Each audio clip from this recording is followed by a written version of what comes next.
Hello दोस्तों, मैं आपका दोस्त डॉक्टर सलमान नसीर और आज हम लोग खासकर मेडिकल स्टूडेंट्स के लिए, जनरल जो प्रैक्टिशनर है, जो डॉक्टर है, जो जनरल प्रैक्टिस करते हैं, उनके लिए बहुत ही ज़बरदस्त हेल्पफुल क्लिप बनाने जा रहे हैं।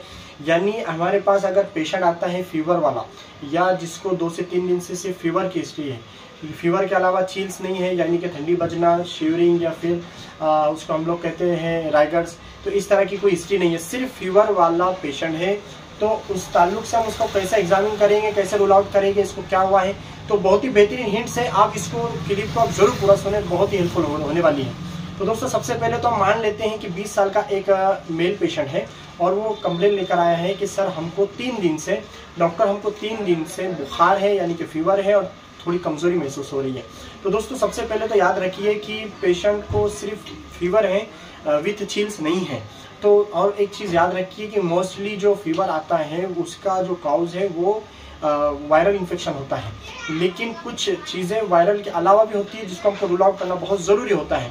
तो सबसे पहले हम लोग क्या करेंगे कि हम लोग पेशेंट को यानी कि एग्जामिन करेंगे। तो एग्जामिन से सबसे पहले हमको चाहिए कि हम ओरल कैविटी का एग्जामिनेशन करेंगे। तो इनिस्पेक्शन करना है हमको। तो इनिस्पेक्शन के अंदर, ओरल कैविटी के अंदर हम लोग को थ्रोट देखना है उसका, पेशेंट का, उसके अलावा उसके टॉन्सिल्स को देखना है, उसके अलावा उसके लिम्फ नोड्स को देखना है, उसके अलावा ओरल कैविटी के अंदर ऐसी कोई इन्फेक्शन तो नहीं है जिसकी वजह से फीवर आ रहा है, तो हम ओरल कैविटी का इनिस्पेक्शन करेंगे। साथ ही अगर हम फेस की बात करें तो हम आंखों के अंदर हम स्क्लेरा में इक्टेरस को गौर करेंगे। अगर उसकी कुछ यानी कि येलोइश वगैरह नजर आ रहा है तो जाहिर सी बात है थोड़ा सा क्वेश्चन हम कर ले कि पेशेंट को यानी कि कुछ कमजोरी वगैरह फील हो रही है या नौशिया वगैरह फील हो रही है, या फिर उसकी यूरिन के अंदर जो है कलर है वो चेंज हुआ है क्या, येलोइश अगर उसका यूरिन आ रहा है क्या, इस तरह से हम क्वेश्चन करेंगे। और साथ ही दोस्तों, हेडेक अगर है पेशेंट को फीवर के साथ में और स्टिफनेस है या फिर ड्राउजीनेस है, तो हम लोग या फिर वोमिटिंग या नौशिया हो रही है, तो ऐसे वक्त में हम लोग रूल आउट कर सकते हैं मेनिंजाइटिस में। उसके लिए हमको नेक का एग्जामिन करना होगा, गर्दन का एग्जामिन करना होगा। इससे पता चल सकता है हमको मेनिंजाइटिस का कोई कंप्लेन तो नहीं है, क्योंकि इसमें भी फीवर आता है।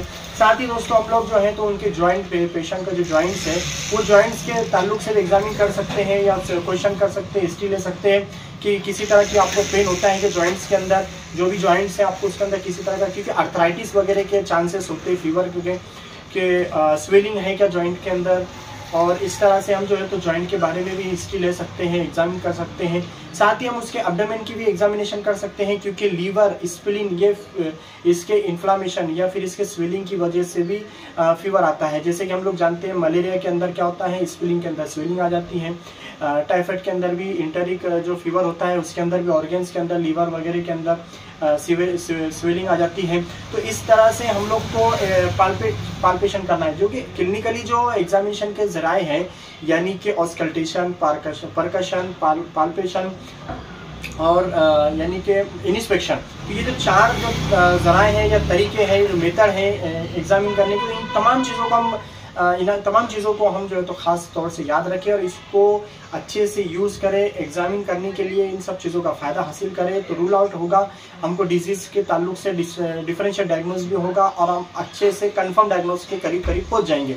तो साथ ही हम डिसेरिया के ताल्लुक से हिस्ट्री लेकर है या नहीं है डिसेरिया, इसके अलावा हम लोग, तो दोस्तों ये थे कुछ हिंट्स, इसके ज़रिए से हम लोग रूल आउट कर सकते हैं फीवर का जो विदाउट शील्स है ये क्या वजह है। तो हम लोग को क्या करना होगा कि हम लोग को थ्रोट, इक्टेरस, नेक ग्लैंड्स, नेक स्टिफनेस, चेस्ट और लीवर के जो है स्प्लीन के हमको अच्छे से एग्जामिन करना है, यूटीआई, जॉइंट पेन वगैरह सबको देखना है अच्छे से। और ये सब करने के बाद हमको एक्शन लेना है, यानी सब एग्जामिनेशन हो गया तो उसके बाद एक्शन क्या लेना है हमको, कि एक्शन ये लेना है कि उसके लिए क्या एंटीबायोटिक हम जो है तो दे सकते हैं। अगर एंटीबायोटिक जो भी अलग अलग ग्रुप की आती हैं वो कौन से, यानी कि जो प्रॉब्लम है तो वो किस टाइप का है, तो हिसाब से हम उसको एंटीबायोटिक स्टार्ट करेंगे। उसके लिए एंटीपायरेटिक जो मेडिकेशंस होगी उसको कौन सी सेलेक्ट करना है और उसको किस अंदाज में उसका डोसेज देना है। उसके अलावा वो अगर सफिशिएंट नहीं है, फीवर बहुत ज़्यादा है, तो स्पेंजिंग की उसको ज़रूरत है नहीं है। इसके अलावा और अदर मेडिकेशन की कोई ज़रूरत है या नहीं है। और इसके अलावा ज़रूरत पड़ जाए तो हम लोग को WBC, RBC, प्लेटलेट्स के ताल्लुक से भी जो है तो टेस्ट करवाना है। उसके अलावा ज़रूरत पड़ जाए तो HIV इन्फेक्शन की वजह से है या फिर कोई चेस्ट एक्सरे की ज़रूरत पड़ सकती है या फिर किसी और तरह का इन्फेक्शन हो सकता है बॉडी के अंदर। तो दोस्तों ये था फीवर का पेशेंट जिसको सिर्फ फीवर की हिस्ट्री है। इसके अलावा फीवर विद चिल्स के ताल्लुक से हम बहुत जल्द क्लिप बनाएंगे।